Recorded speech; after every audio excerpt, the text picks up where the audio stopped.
Hello everyone, మన indicator ఏం చెప్తుందనే concept తోటి అయితే వీడియో చేయడం జరిగింది. మన వ్యూ అనేది నిఫ్టీ బ్యాక్ నిఫ్టీ రెండిట్లో మన వ్యూ అని ఉంటుంది. ఇక్కడ మనం చూసుకున్నట్లయితే నిఫ్టీ బ్యాక్ నిఫ్టీ గురించి ఫర్దర్గా చూద్దాం. బ్యాక్ నిఫ్టీలో మనం ఏంటిది, మనం ఎక్కడ ఎంట్రీ ఎగ్జిట్ ఏంటిది అని చెప్పేసి ఇదైతే పివోట్స్ అనేది రిమూవ్ చేసి మనది ఫిబొనాచి రిట్రేస్మెంట్ ఫిబొనాచి మాత్రం ఫాలో అయితే అయ్యేదాం. ఆటోఫిబ్ ఎక్స్టెన్షన్, ఆటోఫిబ్ రిట్రేస్మెంట్ ఈ రెండింటి కూడా యాక్టివేట్ అయితే చేయడం జరిగింది. ఇక్కడ చూసుకున్న తర్వాత ఫర్దర్గా ఏమవుతుంది, మనం ఫస్ట్ బ్యాంక్ నిఫ్టీలో చూసుకున్నట్లయితే దీని ప్రకారం అయితే బయింగ్ ఇన్ డిప్ అని చూపిస్తుంది. ఇక్కడ కాల్ డిప్లో బై చేసినైతే ప్రాఫిట్ ఉండడానికి ఛాన్సెస్ ఉందని చెప్పేసి ఇండికేషన్స్ మాత్రం చూపిస్తుంది. ఇక్కడ మీరు డిప్లో కాల్ బై చేస్తే మీకు అంటే ప్రాఫిట్ ఉండడానికి ఛాన్సెస్ ఉందని చెప్పేసి ఇండికేషన్స్ మాత్రం చూపిస్తుంది. ఓకే, ఈ రకంగా మాత్రం ఉంది. దీన్ని ఫర్దర్గా మాత్రం దీన్ని చూసి ఇక్కడ ఫిబొనాచి మాత్రం బయింగ్ ఇన్ డిప్ ఇక్కడ ఏంటంటే ఈ లెవెల్, ఇంకోటి ఏంటంటే ఇక్కడ ఈ లెవెల్కి మాత్రం ఏబో ఉంటే కాల్ స్ట్రాంగ్, ఇక్కడ ఈ లెవెల్కి ఈ లెవెల్కి మాత్రం ఈ ఏరియాలో మార్కెట్ ఉండడానికి ఛాన్సెస్ ఉంది. 48,000 నుంచి వెళ్ళి 48,200 వరకు మార్కెట్ ఉండడానికి ఛాన్సెస్ ఉంది అని చెప్పేసి ఇండికేషన్స్ మాత్రం చూపిస్తుంది. ఓకే, ఇంతవరకు కరెక్ట్ లేదండి. చూద్దాం. ఇంకా ఫస్ట్ నెక్స్ట్ ఏంటంటే నిఫ్టీ కూడా మనకు చూసుకున్నట్లయితే నిఫ్టీ యొక్క రేంజ్ కూడా చూద్దాం. నిఫ్టీ కూడా as it is buying in dip, call డిప్లో బై చేస్తే మాత్రం ప్రాఫిట్ ఉండడానికి ఛాన్సెస్ ఉందని చెప్పేసి ఇండికేషన్స్ మాత్రం చూపిస్తుంది. అది ఎంతవరకు కరెక్ట్ లేదని ఫర్దర్గా మాత్రం చూద్దాం.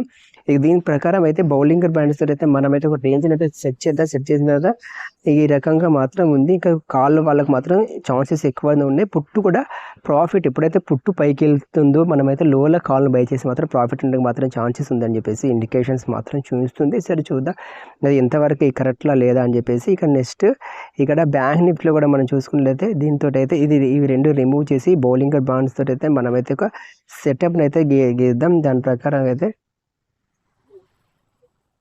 ఇక్కడ బౌలింగర్ బాండ్స్తో అయితే దీంతో అయితే మనం చేశారు కదా. ఈ రేంజ్ ఏది అంటే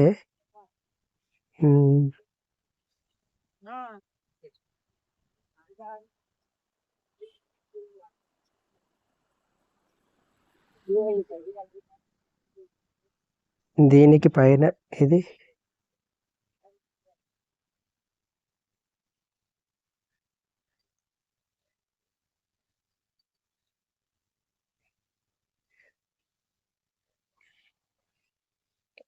ఓకే. ఈ రేంజ్ అయితే మనమైతే ఈ రేంజ్లో మాత్రం మార్కెట్ ఫర్దర్ ఇక్కడ ఎక్కడైనా ఉండొచ్చు. ఈరోజు ఈ రేంజ్లోనే మార్కెట్ ఉండడానికి మాత్రం ఛాన్స్ ఉంది. 48,300 నుంచి వెళ్ళి ఈ 48,200 ఈ రేంజ్లో మాత్రం మార్కెట్ ఎక్కువ ఉండడానికి మాత్రం ఛాన్సెస్ ఉంది. లేదంటే మాత్రం 48,100 నుంచి వెళ్ళి 48,000 ఈ రేంజ్లో మాత్రం మార్కెట్ ఎక్కడ ఉంటుందో మాత్రం చూడడానికి మాత్రం ఛాన్సెస్ ఉంది. ఈ రేంజ్లో కూడా ఈరోజు బయింగ్ ఇన్ డిప్ అని చెప్పేసి ఇండికేషన్స్ మాత్రం చూస్తుంది. డిప్లో బై చేస్తే మాత్రం కాల్ అయిన ఫుట్ అయిన ఛాన్సెస్ ఉంది. ఈరోజు ఫిన్ నిఫ్టీ కూడా ఎక్స్పైరీ ఉంటుంది. అందుగురించి ఈ మంగళవారం రోజు ఈరోజు ట్రేడ్ చేయడమే బెటర్ ఆపర్చునిటీ. ఎందుకంటే ఫ్రైడే ఒకటి ట్యూస్డే రెండు అన్నది మనది ట్రేడర్స్ మాత్రం ట్రాప్ చేసి ఎక్కువ లాస్ చేయడానికి మాత్రం ఛాన్సెస్ ఉంది. ప్రాఫిట్ మాత్రం మనకు పక్కన పెడితే లాస్ అవ్వడానికి ఎక్కువ ఉంటుంది. అందుగురించి చెప్పి ట్రేడర్స్ ఈ ట్యూస్డే రోజు మీరు ట్రేడింగ్ చేయడం బెటర్. ఎందుకంటే ఈరోజు అనేది ఇటు పుట్టు కాల ఇటు ఏది మనం తీసుకున్న లాస్ అవడానికి మాత్రం ఛాన్సెస్ ఉంది. ఫ్రైడే ఉన్న ట్యూస్డే ఈ రెండింటిని మాత్రం మీరు అవాయిడ్ చేయండి. కంప్లీట్గా చేస్తే మాత్రం బెటర్ ఆపర్చునిటీస్. ఓకే ఫ్రెండ్స్, ఈ రకంగా మాత్రం ఉంది. ఫర్దర్గా మాత్రం చూద్దాం. మనమైతే ఇవి ఎంతవరకు వర్క్ చేస్తే అండి ఫర్దర్ వీడియోలో మనం మాట్లాడుకుందాం. ఇక్కడ మన నిఫ్టీ కూడా చూసుకున్నట్లయితే నిఫ్టీ కూడా యాజ్ ఇట్ ఈజ్ ఈ రేంజ్కి పైన ఉంటే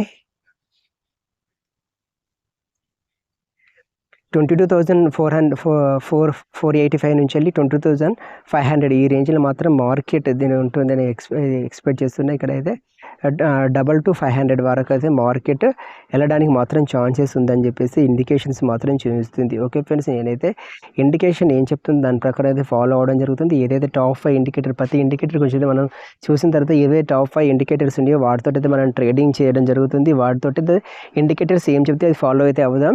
దాని ప్రకారం అయితే చూద్దాం ఎంతవరకు అది వర్క్ చేస్తే లేదని చెప్పేసి. అలా బయింగ్ ఇన్ డిప్లో ఏది బై చేసినా ప్రాఫిట్ దానికి ఛాన్సెస్ ఉందని చెప్పేసి ఇండికేషన్స్ మాత్రం చూసి మీరు కంప్లీట్గా డిప్లో బై చేసి మాత్రం మీరు చూడండి. ఎందుకంటే హైదాన్ని మాత్రం ఎట్టి పరిస్థితుల్లో ముట్టుకోకండి. ఏదైతే డిప్లో దొరికిన తర్వాత మనం బై చేస్తే మాత్రం స్టాప్ లాస్ ఇచ్చుకొని చేస్తే మాత్రం ప్రాఫిట్ ఉండడానికి మాత్రం ఛాన్స్ చేస్తుంది. ఓకే ఫ్రెండ్స్, మరో వీడియోతో మళ్ళీ కలుసుకుందాం. Thank you for watching. జై హింద్.